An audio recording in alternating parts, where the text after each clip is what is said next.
திருப்பூர், கோவை மற்றும் ஈரோடு என 3 மாவட்ட மக்களின் 3 தலைமுறைகளுக்கும் மேலான கனவாக அத்திக்கடவு அவிநாசி திட்டம் இருந்தது. அப்பகுதியில் தொடர்ந்து நிலவிய வறட்சியால் பலர் பனியன் நிறுவனங்களுக்கு வேலைக்கு சென்றனர்.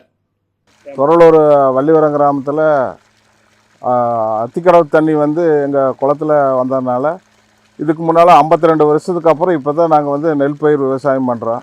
இதுக்கு முன்னால் வானம் பார்த்த பூமியாக இருந்தது. ஆடி மாதம் மழை பெஞ்சா சோளம் அப்படி தான் விவசாயம் பண்ணிகிட்டு இருந்தேன். இப்போது இந்த அவிநாசி அத்திக்கடவு திட்டம் வந்ததுக்கப்புறம் நெல் விவசாயம் பண்ணுறதுக்கு இப்போ எல்லாம் பண்ணிகிட்ருக்குறேன். இந்நிலையில் அத்திக்கடவு அவிநாசி போராட்ட குழுவினர் கடந்த 10 ஆண்டுகளுக்கு முன் தீவிர போராட்டத்தை முன்னெடுத்ததை தொடர்ந்து கடந்த ஆண்டு மு.க. ஸ்டாலின் துவங்கி வைத்தார். 3 மாவட்டங்களில் 1045 குளம், குட்டைகள் பயன்பெறும் வகையில் திட்டம் துவங்கப்பட்டது. திட்டத்தின் பயனாக பல்வேறு கிராமங்களிலும் குளம், குட்டைகள் நீர் நிரம்பியதால் நிலத்தடி நீர் மட்டம் பல மடங்கு உயரத் துவங்கியது. தண்ணீர் குறைவாக பயன்படும் தட்டை, கம்பு, சோளம் உள்ளிட்டவை மட்டும் பயிரிட்டு வந்த நிலையில் தொரலூர் பகுதியைச் சேர்ந்த குட்டையில் அத்திக்கடவு அவிநாசி திட்டத்தில் கடல் போல் தண்ணீர் தேங்கவே சுற்றுவட்டார பகுதிகளில் நிலத்தடி நீர் மட்டம் நன்கு உயர்ந்துள்ளது.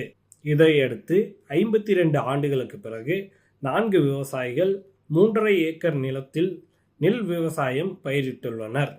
அத்திக்கடவு அவிநாசி திட்டம் வந்த கடைசியில் 52 ஆண்டுகளுக்கு அப்புறம் நெற்பயிர்ப்பு விவசாயம் பண்ணியிருக்கிறோங்க. இது போக வெங்காயம் வச்சுருக்கிறோம், கத்திரி வச்சுருக்கிறோம். எல்லாம் இப்போ விவசாயம் செஞ்சுட்டு இருக்கிறோங்க.